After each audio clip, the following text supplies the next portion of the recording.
Dear students of class 12th, welcome back. Prashant sir here. Today we are going to continue the chapter 3 matrix, जिसमें कल हमने पढ़ा था कि matrix क्या है, order of a matrix, it's entries, things, basic things related with matrix. But today आज हम लोग पढ़ेंगे टाइप्स ऑफ मैट्रिसेस. मैट्रिसेस का टाइप क्या क्या हो सकता है. तो यहाँ पे सबसे इम्पॉर्टेंट चीज़ है कि हमें उनकी जानकारी होनी चाहिए. तो टाइप्स ऑफ मैट्रिसेस क्या हैं और कितने टाइप्स होते हैं. टाइप्स तो बहुत हैं, लेकिन हम लोग एक साथ सब पढ़ भी नहीं सकते कि अभी सारे टाइप्स पढ़ लें. तो टाइम टू टाइम जैसे जैसे चीज़ों की ज़रूरत बढ़ती जाएगी उनके टाइप्स को हम स्टडी करते जाएंगे. तो मैं सबसे पहले आपको टाइप्स ऑफ मैट्रिसेस में, मैं स्टूडेंट्स पहले भी बता चुका हूँ कि डेफिनेशन में यहाँ नहीं लिखूंगा, मैं ओरली आपको समझाने की कोशिश करूँगा. बाकी डेफिनेशन आप बुक में देख सकते हैं. सबसे पहली मैट्रिक्स आती है रो मैट्रिक्स. रो मैट्रिक्स नाम से ही पता चल रहा है एक ऐसी मैट्रिक्स जो रो मैट्रिक्स हो, मतलब एक ऐसी मैट्रिक्स जिसमें केवल और केवल एक रो हो. A matrix having only one row. Suppose मैंने यहाँ पे एक मैट्रिक्स लिखी 1 4 9 10. तो स्टूडेंट्स ये मैट्रिक्स एक रो मैट्रिक्स है क्योंकि इस मैट्रिक्स में केवल एक रो है. कॉलम कितने भी हो उससे कोई मैटर नहीं है कि कितने कॉलम होने चाहिए एक रो मैट्रिक्स में. There is no boundation for column in row matrix. what it bounds about that the matrix must have only one row. और इसका अगर हम ऑर्डर लिखें तो ऑर्डर क्या लिखेंगे इसका मैट्रिक्स का 1/4. इन जनरल एक रो मैट्रिक्स का ऑर्डर जो है वो 1/n होना चाहिए. कितना होना चाहिए? 1/n, where n stands for number of columns. फिर इसके बाद सेकंड पार्ट आता है, सेकंड टाइप आता है कॉलम मैट्रिक्स. अब नाम से आपको पता चल गया होगा कि जिस तरह हमने रो मैट्रिक्स को डिफाइन किया है, in the same way we can understand what mean for column matrix. Column matrix का मतलब एक ऐसी मैट्रिक्स जिसमें केवल और केवल एक कॉलम हो. So this is a column matrix. Order इसका 1/3 है. इन जनरल हम इसका ऑर्डर लिख सकते हैं m/1. इतना लिख सकते हैं यार. सिंपल सी बात है कि उस मैट्रिक्स में केवल एक कॉलम होना है और सेकंड वाला ऑर्डर m/n में n कितना हो जाएगा? 1. Doesn't matter how many rows it is having. Simple सी बात है. तो थर्ड पार्ट में आते हैं स्क्वायर मैट्रिक्स. थर्ड टाइप जो है स्क्वायर मैट्रिक्स का है कि क्या होती है स्क्वायर मैट्रिक्स, और यही ज़्यादातर हम पढ़ते हैं, हमारे क्वेश्चंस भी इसी पर बेस्ड होते हैं, स्क्वायर मैट्रिक्स. तो मैं आपको बता दूं एक ऐसी मैट्रिक्स जिसमें नंबर ऑफ रोज और नंबर ऑफ कॉलम्स बराबर हों, यानी number of rows equal to number of columns अगर हो जाए तो ऐसी मैट्रिक्स को हम स्क्वायर मैट्रिक्स कहते हैं. फॉर एग्जांपल हम एक मैट्रिक्स लिख देते हैं यहाँ पर A equals to 1 2 3 6, any matrix. तो इस मैट्रिक्स का ऑर्डर अगर आप देखें तो इसकी रो कितनी है? 2. कॉलम भी कितने हैं? 2. तो this is a matrix of order 2. और यहाँ लिख सकते हैं हम 2/2. तो स्क्वायर मैट्रिक्स आपको समझ में आ गई होगी कि एक स्क्वायर मैट्रिक्स क्या है. एक स्क्वायर मैट्रिक्स जिसमें नंबर ऑफ रोज और नंबर ऑफ कॉलम्स इक्वल होते हैं, ऐसी मैट्रिक्स को हम स्क्वायर मैट्रिक्स कहते हैं. एक बड़ी इंपॉर्टेंट बात और बता दूं आपको कि हमने कल आपको बताया था कि किसी भी मैट्रिक्स को लिखने का एक तरीका ये होता है AIJ. अब स्क्वायर मैट्रिक्स में इसका क्या काम है आप जरा ध्यान से देखिएगा. अब मैंने कहा कि अगर रोज और कॉलम्स इक्वल हो जाए, अगर रोज और कॉलम इक्वल हो रहे हैं तो ये मैट्रिक्स स्क्वायर मैट्रिक्स है. ये पोजीशन आपकी 1 1, ये तो आपको मालूम ही होगा पोजीशन कैसे लिखते हैं हम इसकी. 1 3 8 2 1 8 2 2 8 2 3 A31 A32 A33. तो यहाँ पे एक लाइन में लिखने वाला हूँ एक ऐसी स्क्वायर मैट्रिक्स जिसमें AIJ में i इक्वल्स टू j हो जाए, बड़ा इंपॉर्टेंट पॉइंट है, ध्यान से सुनिएगा। एक ऐसी स्क्वायर मैट्रिक्स जिसमें i इक्वल्स टू j हो तो वो आपके डायगोनल्स होते हैं। क्या होते हैं? Diagonal element. क्या होते हैं? डायगोनल। प्रिंसिपल डायगोनल होता है वो किसी भी मैट्रिक्स का, या लीडिंग डायगोनल होता है। क्या होता है? मैं आपको यहाँ पे लिख दे रहा हूँ, उसे हम प्रिंसिपल डायगोनल बोल सकते हैं,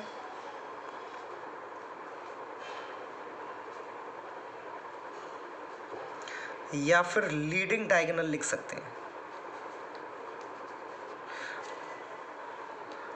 अब देखिए, आप इसमें डायगोनल, एक हमारा डायगोनल ये हो सकता है,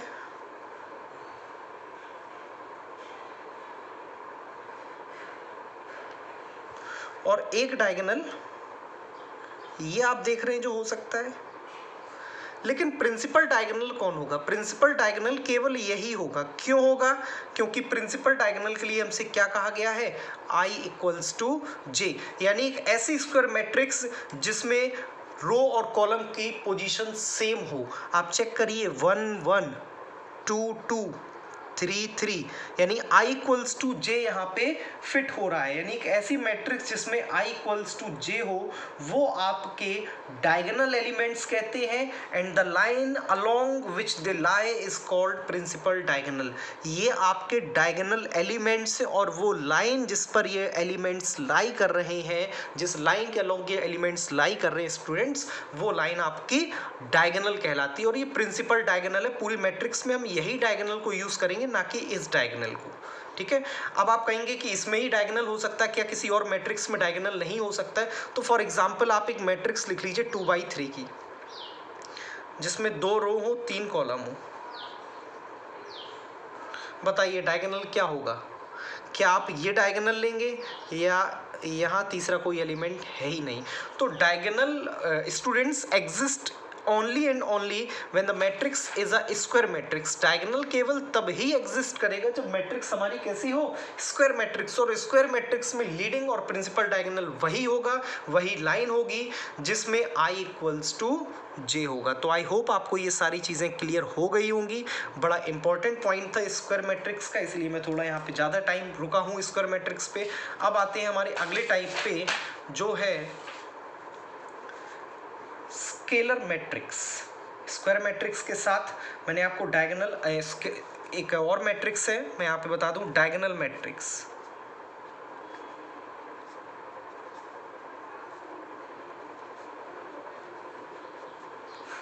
तीन हम पढ़ चुके हैं अभी तक। सबसे पहली मैट्रिक्स हमने पढ़ी थी रो मैट्रिक्स, कॉलम मैट्रिक्स, फिर स्क्वायर मैट्रिक्स। 3 मैट्रिक्स पढ़ चुके हैं। स्क्वायर मैट्रिक्स में हमने डायगोनल को भी देखा था कि डायगोनल क्या होता है।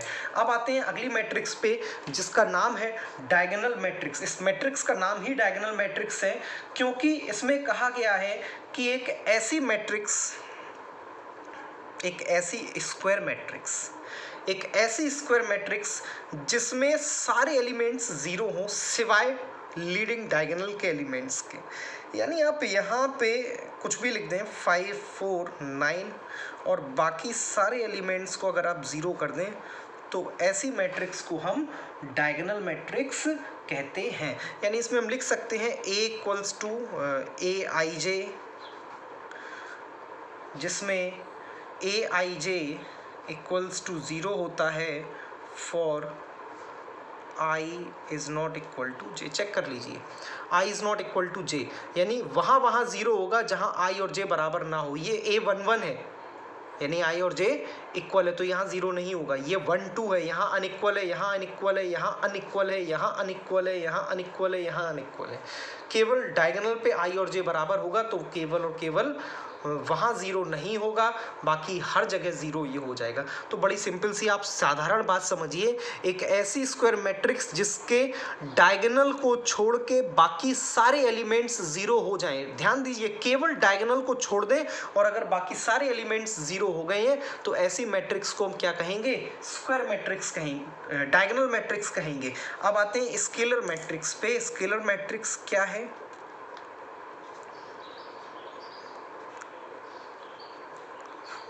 स्केलर मैट्रिक्स कहती है एक ऐसी स्क्वायर मैट्रिक्स जिसके डायगोनल एलिमेंट 0 ना हो, बाकी सब 0 हों।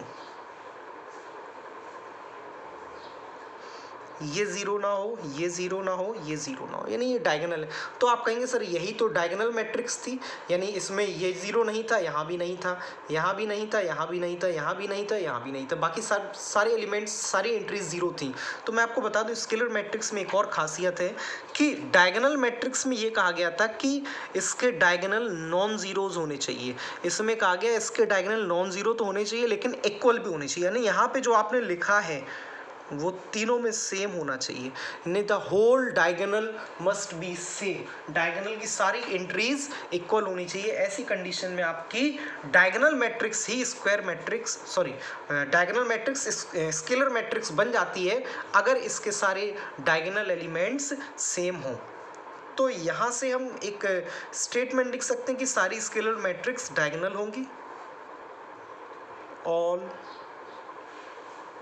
Scalar matrix are diagonal. सारी स्केलर मैट्रिक्स कैसी होंगी? डायगोनल होंगी। अब आते हैं अगली मैट्रिक्स पे, आइडेंटिटी मैट्रिक्स।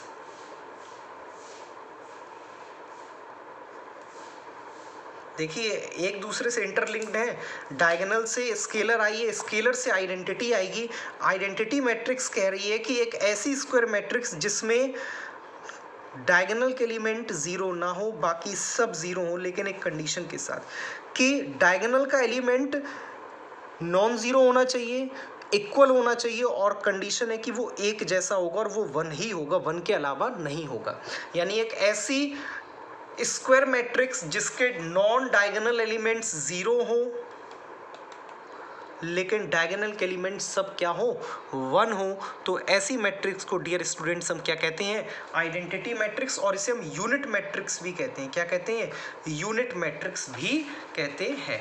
आते हैं अगले पॉइंट पे। अगले पॉइंट पे हमसे कहा गया है कि एक डेफिनेशन और है यहाँ पे, एक नहीं एक दो और है, कि नल मैट्रिक्स क्या है। मैं आपको बता दूं, एक अगला टाइप आता है हमारे पास नल मैट्रिक्स। तो नाम से ही समझ में आ रहा होगा, एक ऐसी मैट्रिक्स जिसके सारे एलिमेंट ज़ीरो हो और ये किसी भी ऑर्डर की हो। ये रो मैट्रिक्स हो सकती है, कॉलम मैट्रिक्स हो सकती है, स्क्वायर मैट्रिक्स हो सकती है, नॉन स्क्वायर मैट्रिक्स यानी रेक्टेंगुलर मैट्रिक्स हो सकती है। एक ऐसी मैट्रिक्स, सीधी सी बात, जिसके सारे एलिमेंट्स ज़ीरो ना हो। बड़ी दो इंपॉर्टेंट पॉइंट है यहाँ पे। एक हमारे पास आती है अपर ट्रायंगुलर मैट्रिक्स,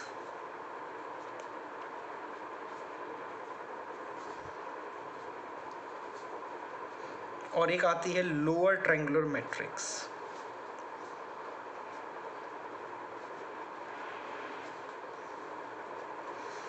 ये सारी चीज़ें बेटा जब आप घर पे खुद भी करेंगे और बुक के साथ देखते देखते ये सब चीज़ें लिखेंगे तो आपको और भी समझ में आएगा।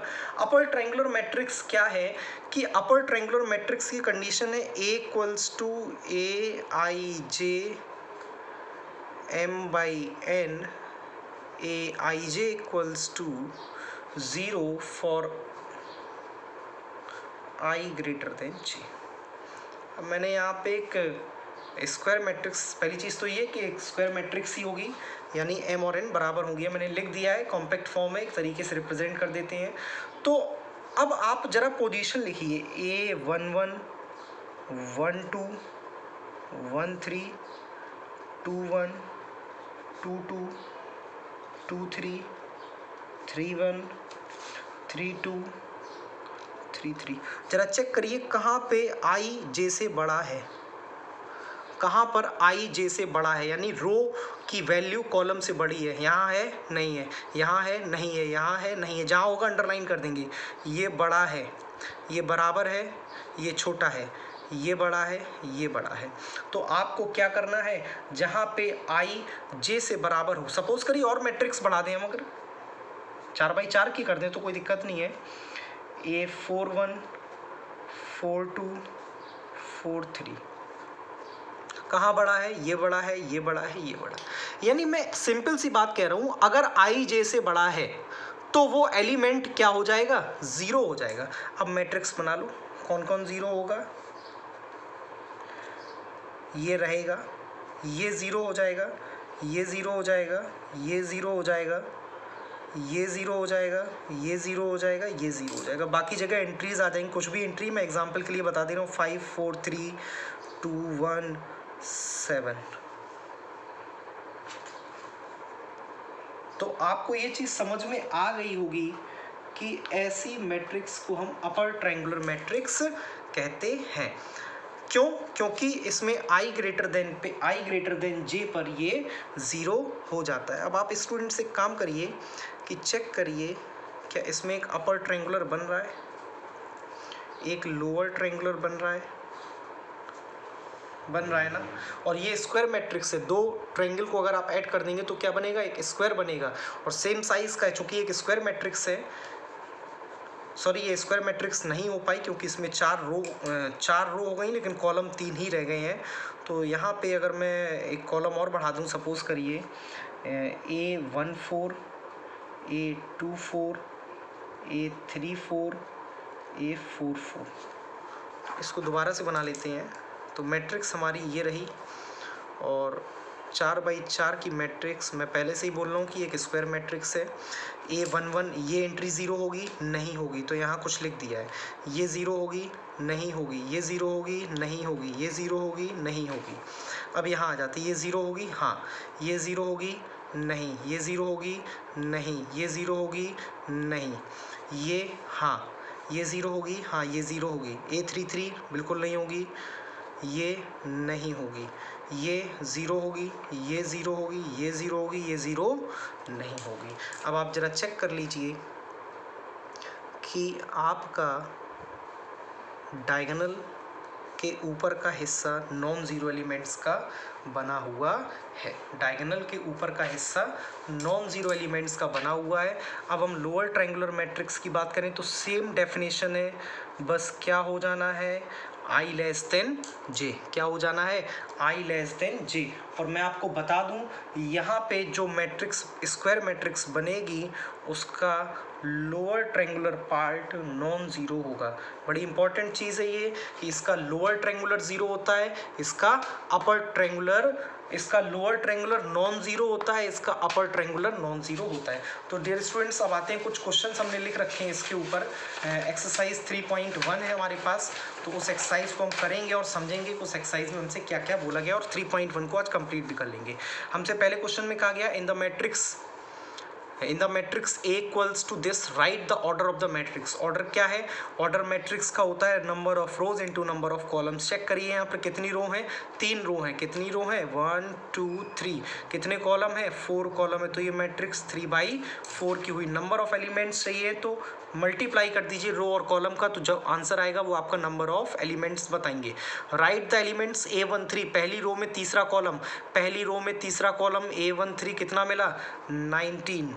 दूसरी रो में तीसरा कॉलम 5/2। तीसरी रो में तीसरा कॉलम -5। दूसरी रो में चौथा कॉलम 12। दूसरी रो में तीसरा कॉलम फिर से 5/2। सेकेंड क्वेश्चन में कहा गया, if a matrix has 24 elements, एक मैट्रिक्स में 24 एलिमेंट्स है, what are the possible orders it can have. एक मैट्रिक्स है जिसमें, अब आप चेक करिए, यहाँ मैट्रिक्स 3/4 ऑर्डर की थी तो एलिमेंट्स कितने आए, 12। अगर ये मैट्रिक्स 2/6 की होती तो एलिमेंट्स कितने आते, 12। अगर ये मैट्रिक्स 4/3 की होती तो एलिमेंट्स कितने आते, 12। यानी एलिमेंट्स सेम हो सकते हैं, लेकिन हर एलिमेंट के लिए, टोटल नंबर ऑफ एलिमेंट्स के लिए ऑर्डर अलग अलग हो सकता है। 24 एलिमेंट है तो ऑर्डर क्या हो सकता है, ऑर्डर हो सकता है 1/24 हो, या हो सकता है 2/12 हो, या हो सकता है 3/8 हो, या हो सकता है 4/6 हो, या हो सकता है 6/4 हो, या हो सकता है 8/3 हो, या हो सकता है 12/2 हो, या हो सकता है 24/1 हो। बड़ी सिंपल सी बात है, ये ऑर्डर पॉसिबल है। Construct 3/4 matrix whose elements are given by this. एक 3/4 की मैट्रिक्स बनानी है जिसके एलिमेंट्स यहाँ पे दिए हैं, तो पहले मैं यहाँ पे 3 रो बना देना है और 4 कॉलम लिख देना है। तो सबसे पहले क्या करेंगे, इसके स्टैंडर्ड फॉर्म लिखेंगे, A11 A12 A13 A14 A21 A22 A23 A24 and so on. लिख देंगे आप। अब आपको क्या करना, आपको पहला एलिमेंट चाहिए तो 1 1, आई की जगह 1 है, जे की जगह 1 है, यहाँ पे रख दीजिए, आपको ए आई जे यानी वो एलिमेंट मिलता जाएगा। अगले क्वेश्चन पे आते हैं कि हमसे कहा गया है कि ये दोनों मैट्रिक्स इक्वल हैं तो ए और बी की वैल्यू बता दीजिए। मैंने आपको बताना भूल गया, इक्वलिटी ऑफ मैट्रिक्स भी एक हमारे पास कॉन्सेप्ट था जिसमें हम ये बताते हैं कि दो मैट्रिक्स कब इक्वल होती हैं। दो मैट्रिक्स डियर स्टूडेंट्स केवल और केवल तब इक्वल होती हैं जब वो सेम ऑर्डर की हों, जब वो सेम ऑर्डर की हों। तो यहाँ पे हम देख रहे हैं कि मैट्रिक्स सेम ऑर्डर की हैं तो मैट्रिक्स इक्वल है। तो मैं यहाँ पे लिख सकता हूँ a minus b equals to -1, 2a plus c equals to 5, 2a minus b equals to 0, 3c plus d equals to 13। आपके पास 4 इक्वेशंस हैं। कुछ भी करिए, एलिमिनेशन लगाइए, सब्सटीट्यूशन करिए, आपको यहाँ से क्या मिलेगा, ए बी सी डी की वैल्यू मिलेगी। मुझे तो बहुत ईजिली यहीं से दिख रहा है कि 2a इक्वल्स टू बी है, a equals to b upon 2 है। हम यहाँ से a की वैल्यू निकाल के इसमें रख दें b upon 2, b upon 2 minus b upon 2 equals to -1। तो माइनस से minus cancel, b equals to 2 आ गया, a इक्वल्स टू कितना आ जाएगा, +1 आ जाएगा, a आ गया तो c आ जाएगा, c आ गया तो d आ जाएगा, सब कुछ कर लेंगे। अब इन्होंने कहा है the number of all possible matrices of order 3×3 with each entry 0 और 1। अब आपसे 3×3 की एक मैट्रिक्स बनानी है जिसमें या तो एंट्री 0 होगी या एंट्री 1 होगी।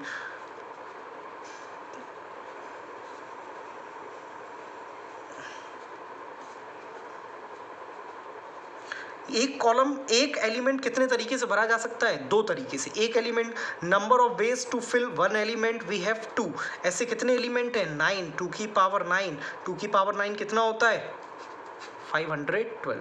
तो आई होप आपको ये एक्सरसाइज समझ में आ गई हो कि घर पे बचे हुए क्वेश्चंस लगाइए, और मैं तो कहूँगा कि जो लगवाए हैं वो भी एक बार लगा लीजिए, आपको चीज़ें और क्लियर हो जाएंगी। Thank you dear students.